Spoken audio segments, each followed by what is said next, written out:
Welcome to the Practice Podcast, conversations probing the nature of practice. I'm your host, Dave Fearon. Well, folks, one of the ways that this Practice Podcast is helpful, I hope, to the people with whom I have the conversations is that it showcases who they are and what they do, underline do, in a way of practice, because practice is doing. And what Vanessa Phipps and Linda Ferraro do is develop learning experiences that grow companies, that grow people in their companies. And their focus right now in Valency Consulting is on the mentoring that's done to draw people closer together across all kinds of divides, cultural, structural, you name the divide, and there's plenty of them. And their vision is to help people come closer and stay that way by having a mutuality that comes from mentoring each other in how things work in the workplace. So here we are with another episode with these two colleagues of mine to help you get a better understanding of what they do. Vanessa Phipps and Linda Ferraro, Valency Consulting. Occasionally I do a 2.0 or even sometimes a 3.0 with people in the podcast who are very, very active in doing something that I think everyone would like to know about. And we never get quite enough information in the first take. So this is take two. And what's the subject? The subject is mentoring. And the two folks are Vanessa Phipps and Linda Ferraro. Very, very well experienced in a number of ways to bring out organization change and personal change. But it seems, folks, that mentoring is sort of one of those, it's not a tool. It seems to me almost like a opening and closing of a synapse in an organization, between two, in this case, humans, but in a physical sense, how learning happens. It happens across a synapse. So let me start with that one. What do you guys think? Are you synaptics in looking at mentoring? Linda, I'll let you start that one. I guess I was caught up on the word synaptic because I think of haptic, and haptic was just connecting because my watch was actually providing me with feedback to let me know that we were in the middle of this conversation.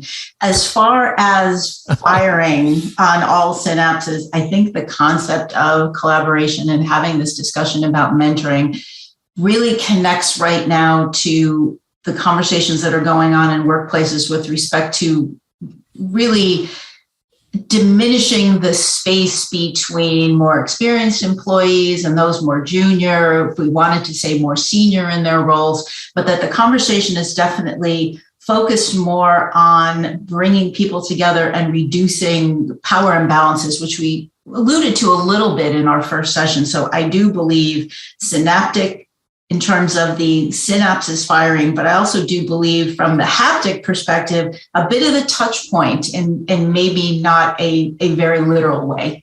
Vanessa? I have nothing to add to that. You can't top that. You cannot top I can't that. either. We got a lot of haptics and synaptics in there, but I do want to focus on that notion of the distance that Linda just mentioned, but also it does follow this analogy that if you try to cross a signal from one cell to another in your brain, and it tends to be a little too far, it can drop into oblivion. And I think because of the pandemic and because of the stay at home and all kinds of other factors that are at play that push people apart, that Vanessa, I think mentoring is not the whole answer, but it certainly could be very helpful to draw people together by structuring a system of mentoring? There's surprisingly for me, there's an increased appetite for mentoring in this much more virtual world, I've found. I had my doubts around the kind of the efficacy of pairing folks for fruitful conversations on the small screen, but I've seen just an enthusiasm and a warmth and an energy that folks bring to any kind of opportunity to join forces and to, I think, to build upon the unique differences and approaches to work that they bring to the organization.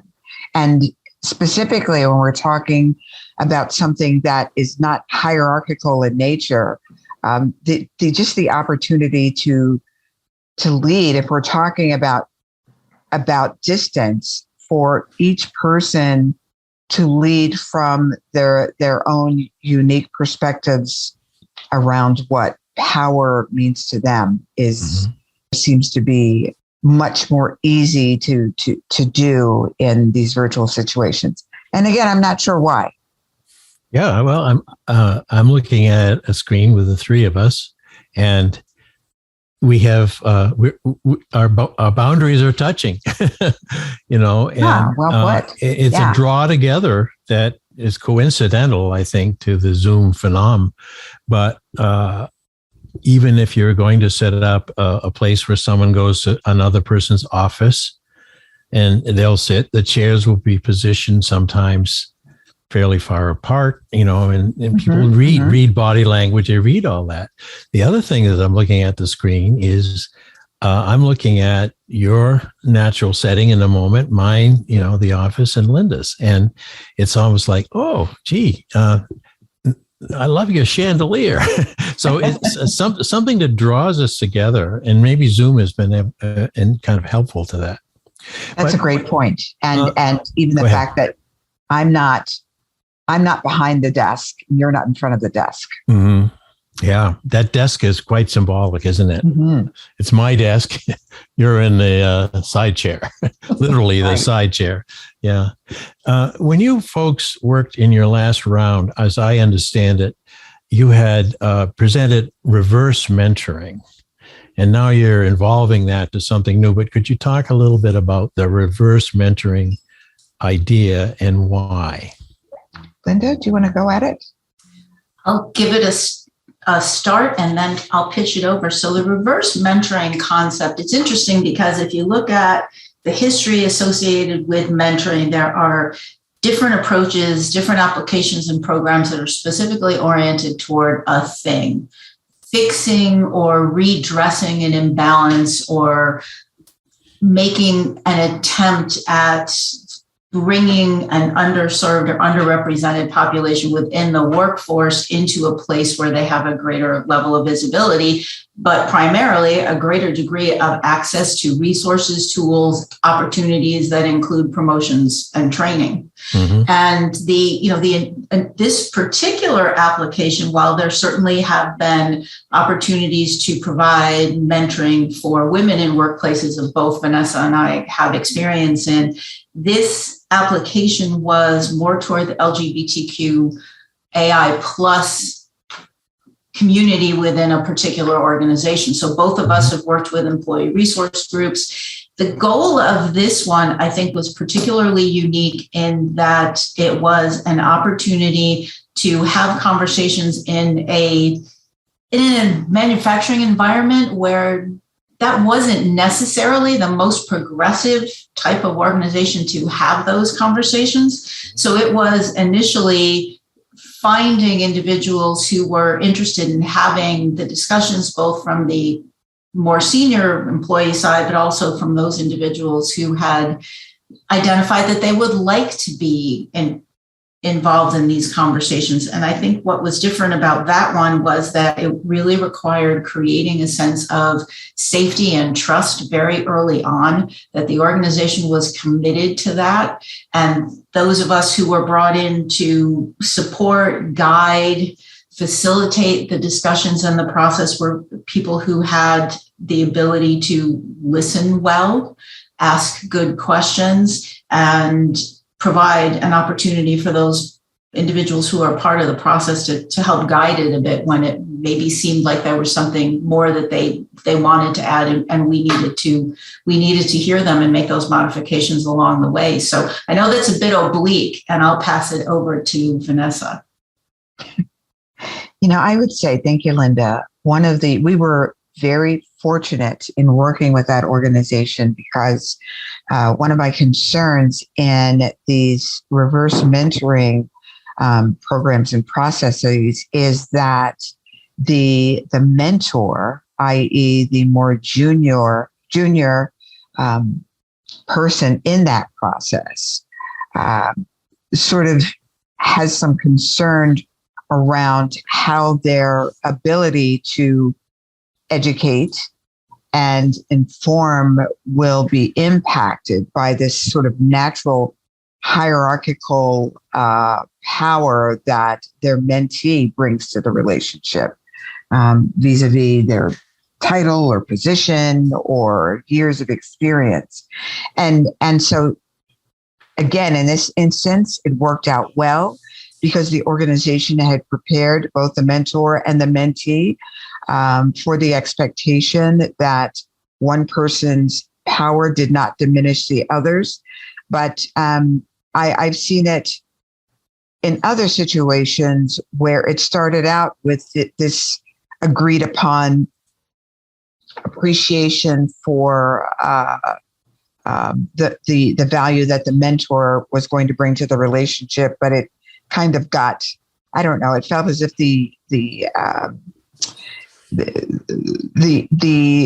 more senior person eventually overpowered the relationship. And so it became a bit of, I don't know, it felt as if the purpose was not met at the end of it. And that came out in how, the survey data presented itself.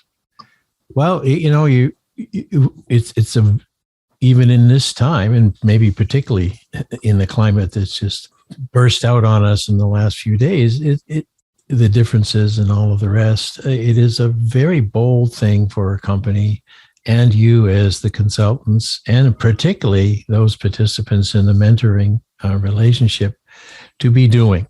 It is, in a sense, an experiment.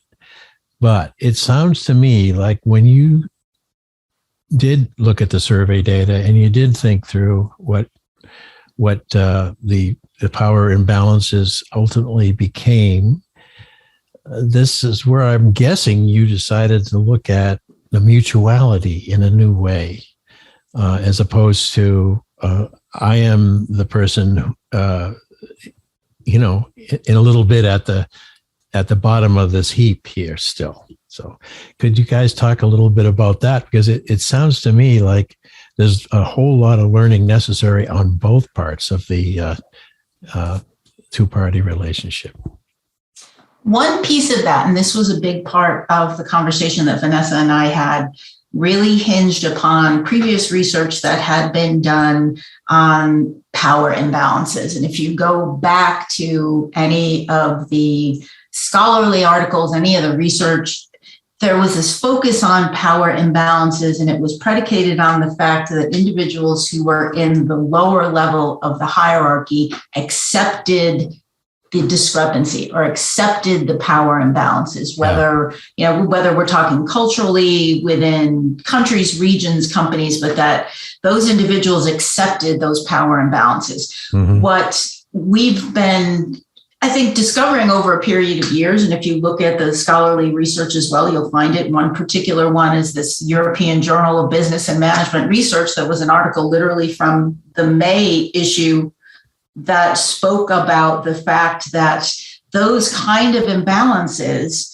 are not accepted to the degree or to the extent that they had been in the past. And I think there are multiple factors associated with that. One is certainly as generational changes have required leaders and organizations to say, hey, that might have worked in the past, but this is not going to work with this new generation. Mm-hmm. Whether it was initially, I remember teaching about maybe 10, 12 years ago, and we were talking more about corporate social responsibility, investing with purpose, and sustainability in ways we hadn't before. Then we shifted maybe 4 or 5 years ago to talking about wellness and mental health and well-being.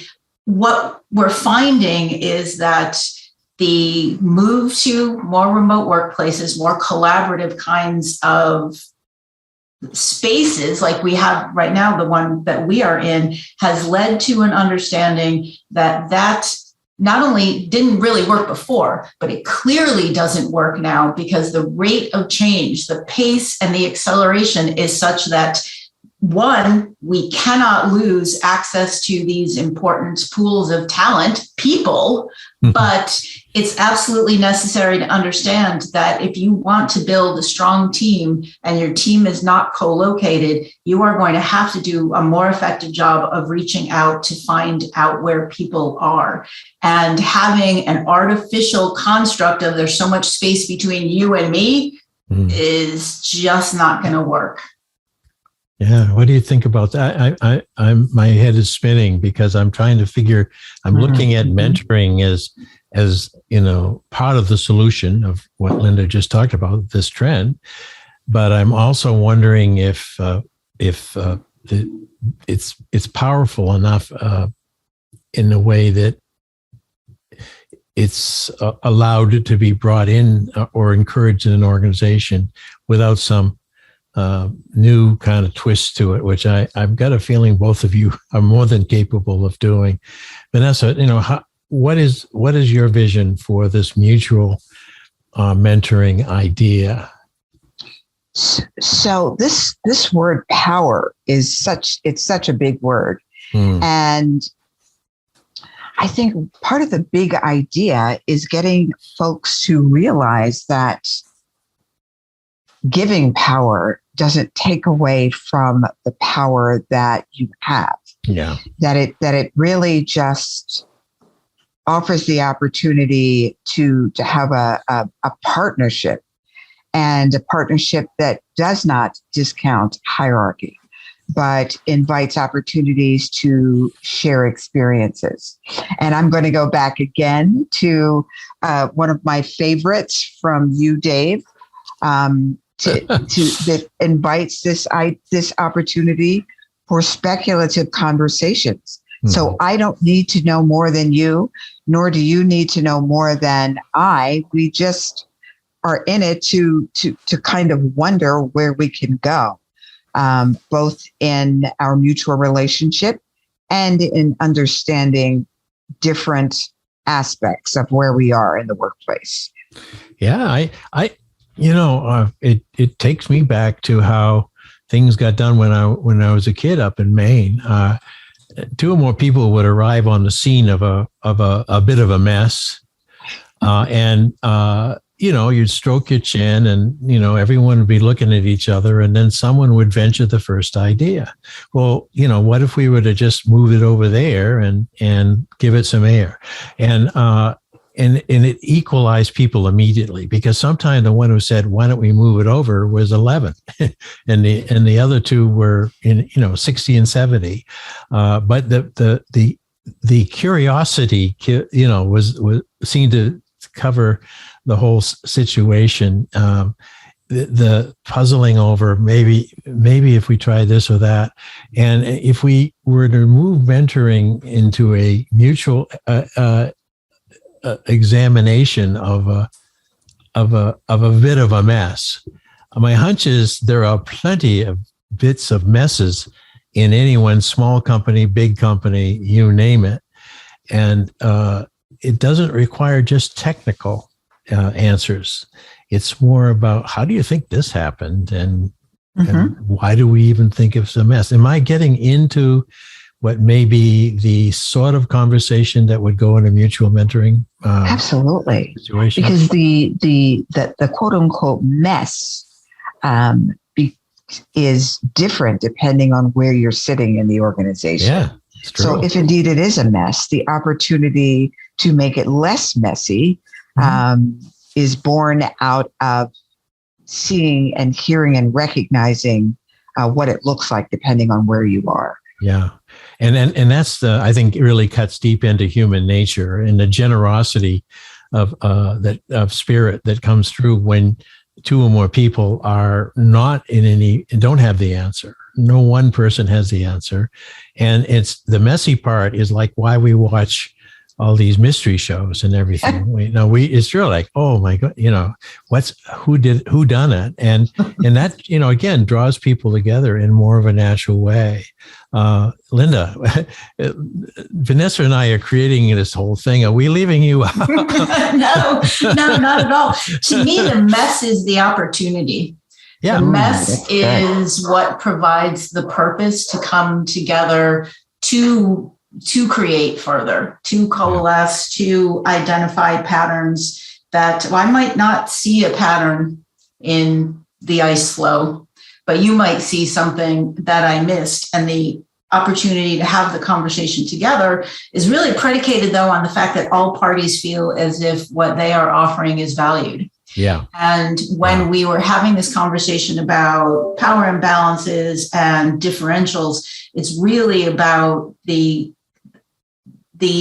agreement, and doesn't necessarily mean it's a formal agreement, but certainly the openness to having, yes, those speculative conversations, but also sophisticated questioning. So if I'm asking you a question of, what do you think about that? Or how can we most effectively do X?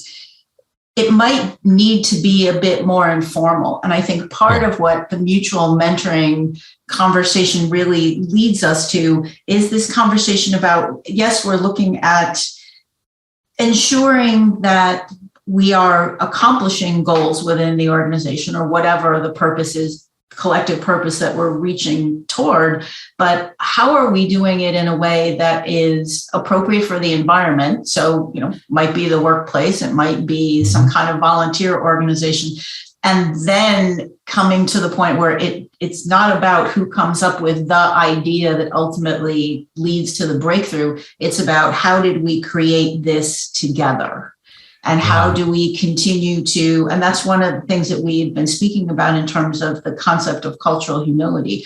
So cultural humility is being open to seeing things from somebody else's perspective. If I'm already open to seeing it, then I'm not behaving as a know-it-all, that my way is the one best way. And that the iterative nature, the accumulative nature of the partnership, as Vanessa spoke of, is what will ultimately lead us to an outcome that is invested in by all and is genuinely one that everyone has learned from and is supporting. It's that whole conversation about abundance and scarcity. And it goes back to what Vanessa said. If something good happens for me or my team, it's not a zero-sum game. It doesn't mean that you lose because I win. Yeah. It means that we are all learning and growing. Vanessa? So I'm happy that you brought up cultural humility, Linda, because as you said and have alluded to and stated in the past, it really is at the core of how we're able to do this work and make it feel as if it is a mutual undertaking. What I mentioned in our first podcast is that who we are informs how we see others.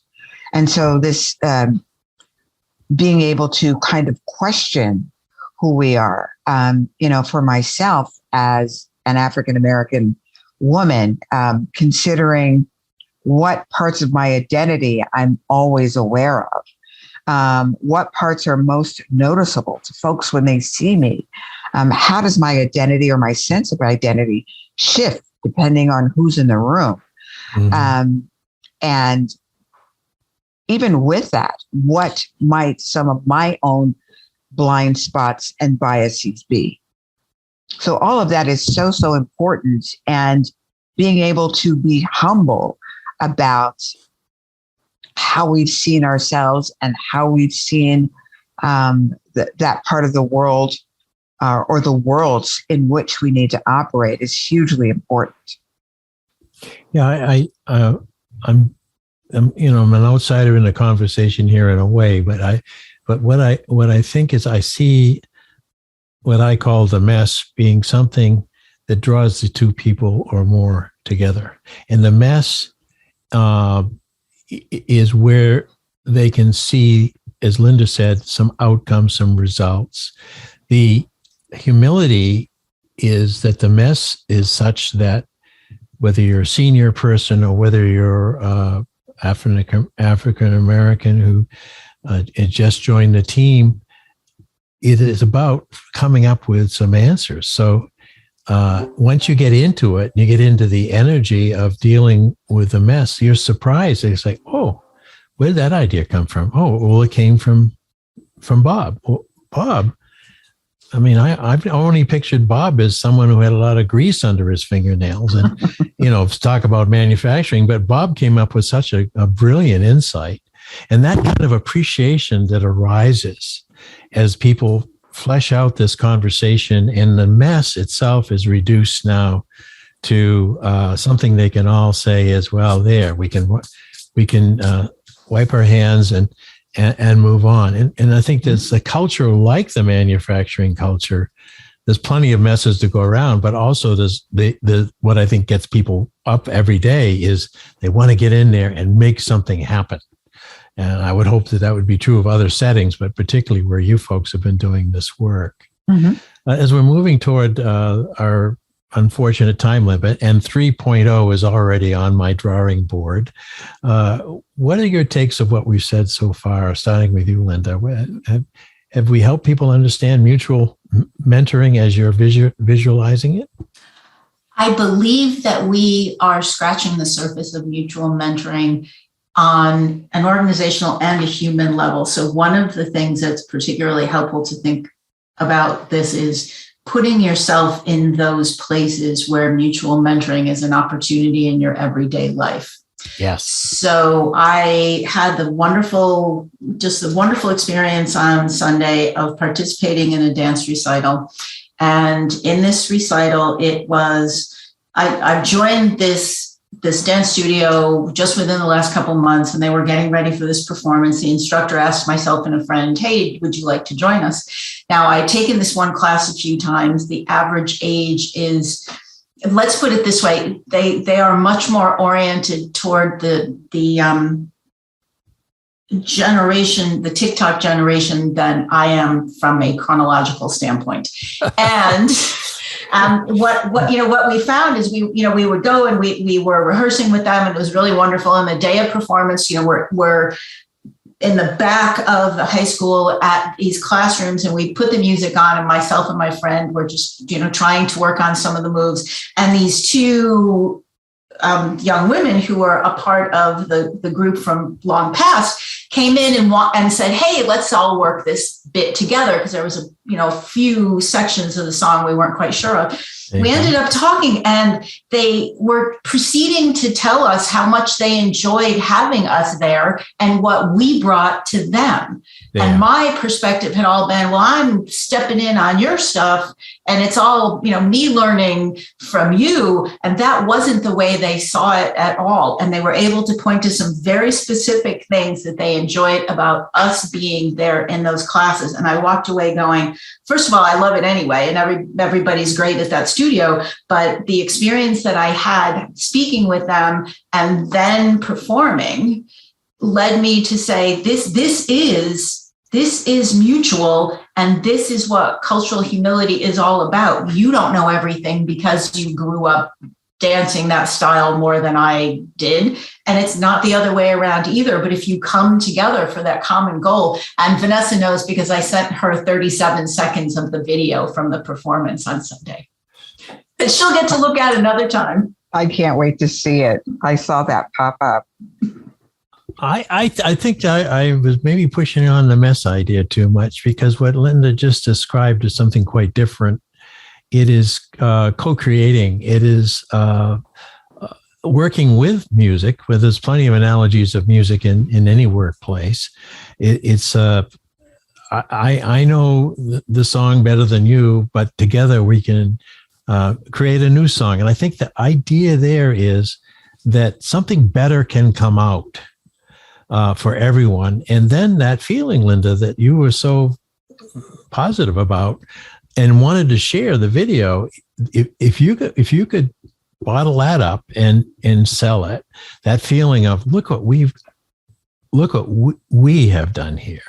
Not just look at the mess we solved, but look at the harmony, the music, the dance, if you will, that we pulled off. And there's another point to this, Dave, before I pop it over to Vanessa. The interesting thing about a lot of the music that we dance to is that the songs that are sampled are songs from music that was dear to me that's now found a new life because it's sampled in this particular music. So there are bars in the song that I'm just thinking, oh, well, that's, whatever the song is, and they're hearing it with new ears. First time. I'm hearing it with new ears as well, but in a different way. And that's great. The beauty. That's great. Vanessa, I think we're getting to the point where you get the last word. Oh dear. Oh my. And I'm going to steal my last words from Linda, because she talked a few minutes ago around this reality that we have to show respect for everyone else's value. And that is absolutely at the core of everything that we're talking about if what we're describing is mutual. Mm-hmm. Yeah, and that can be taught, and that can be counseled, and that can be coached. That notion of make sure that you understand the value of everyone in the picture, starting with elementary school or beyond, but in the workplace, if there are moments where people are acting like they don't see the value of someone because of the money that they're paid versus the money the other is paid, or any of those other artificial separators, back to the notion of separation, then that can be lovingly challenged. And I am very hopeful that because of all the change that's going on now, that there is a humility that is emerging, and in the senior leaders of companies and all the way around, and really maybe a little bit more excitement because we're back together again, in person. And so why mess around with old ways that held us apart when we can be each other's mentors? So love that. I'm just so appreciative of what you do envision for the world. And I hope we can talk again soon and take this a little bit further and get some sense of what results you're picking up on. Thank you, Dave. Yeah, I do too. I look forward to it. This is fun. Thank you. You got it. Thanks for listening to the Practice Podcast, where we discuss practice with a capital P. If you'd like to hear more, listen in on Spotify, Automatic, and Apple Podcasts, or go to inactionresearch.com/podcast-page. And if you'd like to learn more about social inaction and the nature of practice, head over to inactionresearch.com for more information. Thank you for supporting this show. We look forward to hearing from you soon. Oh, and one more thing. How could I forget? The book on practice as a way of being is available now in digital form, something that would be new, like podcasting to many of us. And it's a great way of learning more and more about what this podcast presented when Peter Vale and I originated it several years ago. So please come to www.mylibrary, one word, .world/practice. And you'll see what I mean.